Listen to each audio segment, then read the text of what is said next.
Bismillah walhamdulillah wassalatu wassalamu ala Sayyidina Rasulillah. Inna allaha malaikatahu yusalluna ala nabi. Ya ayyuhalladzina amanu sallu alaihi wasallimu taslima. Salatu wassalamu alaika ya Sayyidina ya Rasulullah. Salam atas engkau wahai baginda Nabi, wahai ayahnya semua ruh, wahai yang karenanya Allah menciptakan alam semesta dan kami bagian darinya. Sahabat-sahabat yang dimuliakan Allah, kita beruntung berkah shalawat kepada Nabi. Sahlah pernikahan antara Sayyidina Adam dan Sayyidatuna Hawa. Jika bukan karena shalawat itu, tiadalah kita ini sah, tiadalah kita ini ada. Maka tubuh ini ada karena berkah shalawat kepadanya, baginda Nabi Muhammad SAW. Maka di dalam tubuh kita ini, dalam semua bagian tubuh ini, ada percikan nur darinya. Itulah maksud dari Nur Muhammad, tidak lebih dari itu. Jangan berdongeng, gak usah kita pakai hadis palsu. Kita cukup ingat-ingat kisah ini. Kalau bukan karena menyebut nama Nabi Muhammad Sallallahu Alaihi Wasallam, maka tidaklah sah pernikahan antara kakek kita, nenek kita, baginda Nabi Adam, dan Sayyidatuna Hawa. Sahabat-sahabat makan Allah, dengan salawat ini juga lah Sayyidina Jibril bisa sujud kepada Nabi Adam karena dia melihat ada nur itu dalam diri Nabi Adam. Yang mana Azazil yang sudah disetarakan dengan malaikat-malaikat tinggi, tapi dia kemudian jatuh karena kesombongannya. Dia sudah biasa berzikir, menyebut nama Allah yang maha besar, yang maha tinggi. Sekarang disuruh untuk sujud respect kepada Nabi Adam. Dia tidak mau. Padahal pada diri Nabi Adam ada nur Nabi Muhammad Sallallahu Alaihi Wasallam. Nur ini diceritakan juga oleh Imam Ibn Katsir, murid Ibn Taimiyah. Tapi sayang sekali, banyak pengikutnya hari ini yang tidak mempercayai itu. Sahabat-sahabat karena Allah, nur inilah yang membuat alam semesta ini masih ada sampai hari ini. Al-Anbiya, para nabi itu, semuanya mendapatkan nur Nabi Muhammad Sallallahu Alaihi Wasallam. Apa kata Allah kepada baginda Nabi Adam? Wahai Adam, laula Muhammad ma khalaqtuka. Kalau bukanlah karena Adam, aku tidak ciptakan engkau. Maka tiupan pertama Allah Subhanahu wa taala, ruh yang pertama Allah tiupkan itu, itulah bernama Ruh Ahmad. Bernamalah Ahmad itu Ruhullah.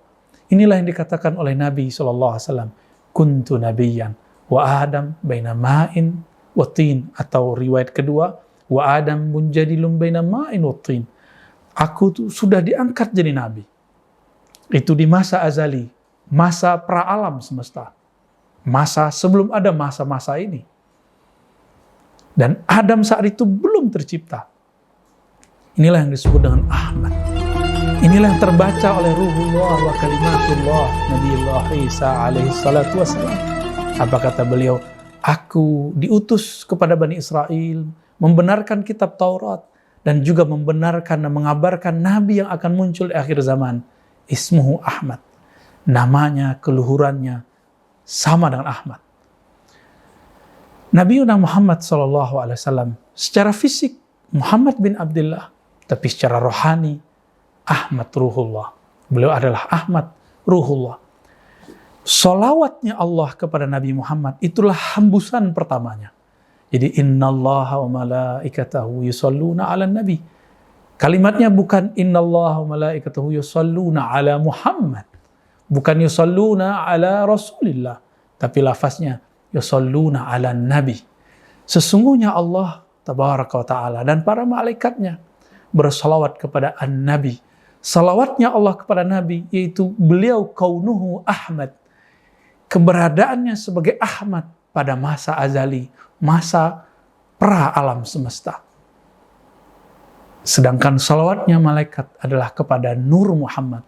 Itulah salawat Sayyidina Jibril dan semua pasukan-pasukannya. Dan karena salawat inilah Jibril menjadi pembawa rasulnya malaikat yang kemudian membawa syariat ke alam semesta, ke bumi, menjadi juru berita antara Nabi Muhammad dengan Allah Subhanahu wa taala. Padahal sebenarnya Nabi Muhammad tanpa Jibril pun sudah mulia. Nabi Muhammad tanpa Jibril pun ruh Ahmadnya sudah cukup untuk berdialog dengan Allah. Tapi itulah Allah. Allah tetap membuat strata-strata di alam semesta. Asbab, hukum sunnatullah. Maka sahabat-sahabat karena Allah, benarlah apa yang dikatakan sahabat Nabi Sayyidina Ibn Abbas radhiyallahu ta'ala anhuma. Salatullah, salawatnya Allah kepada Nabi, yakni rahmatuhu. Itu perkataan Sayyidina Ibn Abbas diteruskan oleh para ulama. Namun saya bisa memperinci lagi. Salatullah ala nabiyhi, yakni nafkhuhu, nafkhatan ula. Salawatnya Allah kepada Nabi Muhammad adalah hembusan pertamanya kepada baginda Nabi Ahmad. Itulah spirit aslinya Nabi Muhammad sallallahu alaihi wasallam. Inilah yang membuat kenapa salawat itu lebih tua dari ibadah apa saja. Bahkan lebih tua dari haji, lebih tua dari puasa, lebih tua dari zakat, lebih tua dari salat kita. Jadi benarkah ungkapan salawat lebih wajib daripada salat? Tentu salat tidak diangkat kecuali ada salawat. Maka inti dari salat itu adalah zikir dan salawat. Mari perbanyak salawat kepada baginda Nabi Muhammad sallallahu alaihi wasallam. Maka salat kita yang tidak khusyuk itu, salat kita yang kusut itu, Allah akan rapikan, Allah akan sempurnakan, Dia akan terima berkah salawat. Allahumma salli ala Sayyidina Ahmad, Allahumma salli ala Sayyidina Muhammad wa ala alihi wal mahdi khalifatihi wa sallim. Assalamualaikum warahmatullahi wabarakatuh.